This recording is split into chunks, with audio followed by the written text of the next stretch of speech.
Section 5.4.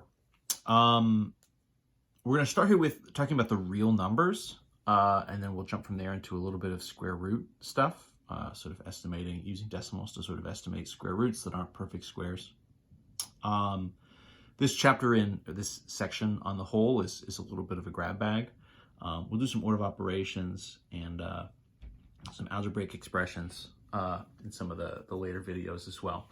But I want to just talk a little bit about sort of classifying numbers, different types of numbers. So we're trying to build up to the idea of real numbers, which you might say, aren't they all real numbers? And it's like, well, this is sort of math language. So in some sense, yes, all the numbers we're working with are real numbers, you know, in the sort of the day-to-day kind of sense, but also a real number has a specific like math definition. So let's go through some of the categories we've done so far. So we did whole numbers, right? That was chapter 1. Integers, right? When we had positives and negatives, our negatives, right? Were the integers. Fractions, any kind of fraction numbers. Those end up being what we call rational numbers. And so a rational number is anything that can be written as a fraction. And so this is where things start to get a little bit more complicated when we're talking about, obviously, all of our fractions that we worked with are rational numbers. This also includes things like the whole numbers, positives and negatives. These are kind of expanding categories. We're kind of getting bigger and bigger as we go. So like the whole numbers are a part of the integers. The integers are a part of our rational numbers because any whole number or positive or negative, you could just write as that number over 1. You could write as a fraction, right? And then we sort of start to get into some of our decimals. So what kind of decimals are like also rational numbers? And in some sense, this is going to be a lot of them. So any, what we would call a terminating decimal, right? We can convert into a fraction. That's what we did in section 5.1. It also turns out any kind of repeating decimal, we didn't go through the process here, but any repeating decimal could be converted into a fraction. There are some different tricks and stuff to do that. Again, we're not going to go into that particular sort of process right now. And so you might say to yourself, well, that's kind of all we saw, right? I mean, either a decimal kind of ends at some point. You know, in theory, there's these zeros that would go forever, but we're not really counting them. Anything you could write without, you know, just sort of reverting to zeros at the end would be a terminating decimal. So those you can just turn into whatever value over, you know, 10 to whatever power, right? The repeating decimals, so we saw things, you know, some of the division by 3 or by 6 gave us some of these repeating decimals, and so there's ways to kind of reverse engineer that. So, like, what else is there? Well, the answer is, so what's kind of new would be, could you have like a non-terminating, so that is a never-ending,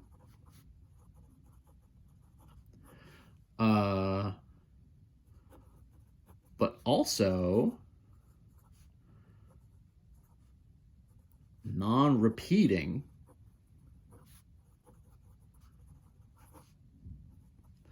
decimal. So is that possible, right? Could you have a decimal number that both never ends but also never reverts to some sort of like repeating pattern?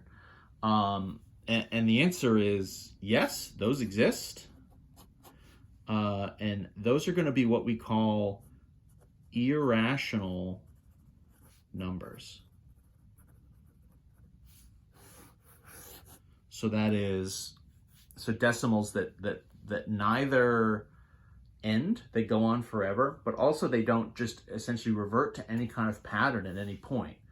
You know, you're just kind of, in some sense, randomly going through the digits 0 through 9, without any kind of pattern.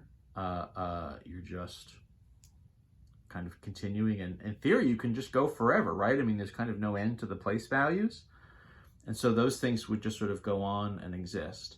So you might say, okay, well that seems kind of annoying and frustrating that those things exist, and the answer is kind of. I mean, irrational is not really a word that we would think of as like a great thing.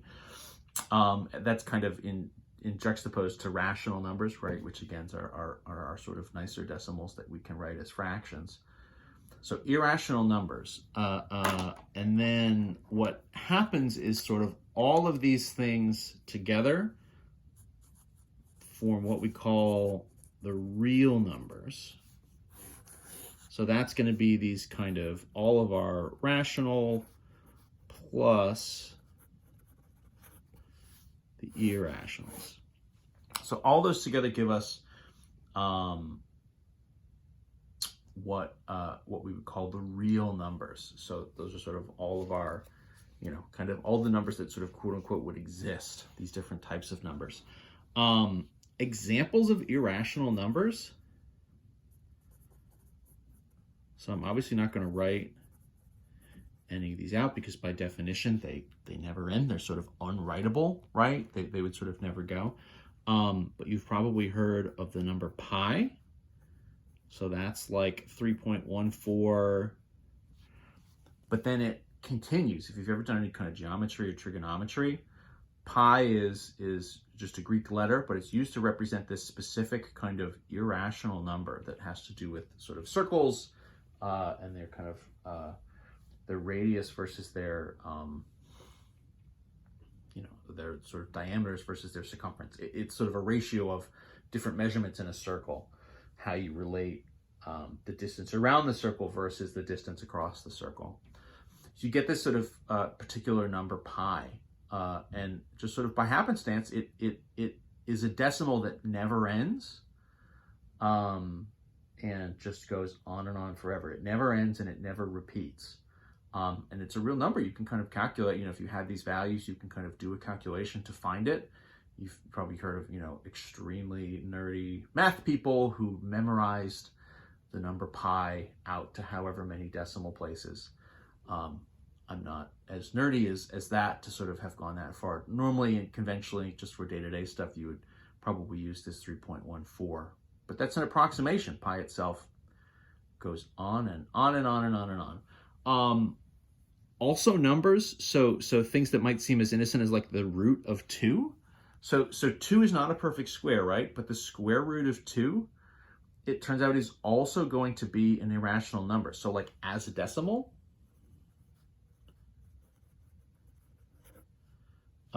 it never repeats, and it never ends. You essentially can just keep going and going and going and going and going. We're gonna maybe start the next video with that actually, so maybe I'll pause there, because that's leading us into what we want to do next, which is sort of looking at some of these square roots. But in any event, that's just to say, the idea of an irrational number is not just some conceptual idea that doesn't actually show up. I mean, there are relatively common values and common numbers that are this form. They exist, and we kind of have to deal with them. So all those things together make up the real numbers, broken down into these categories. All right, so we'll do some square roots here in the next video.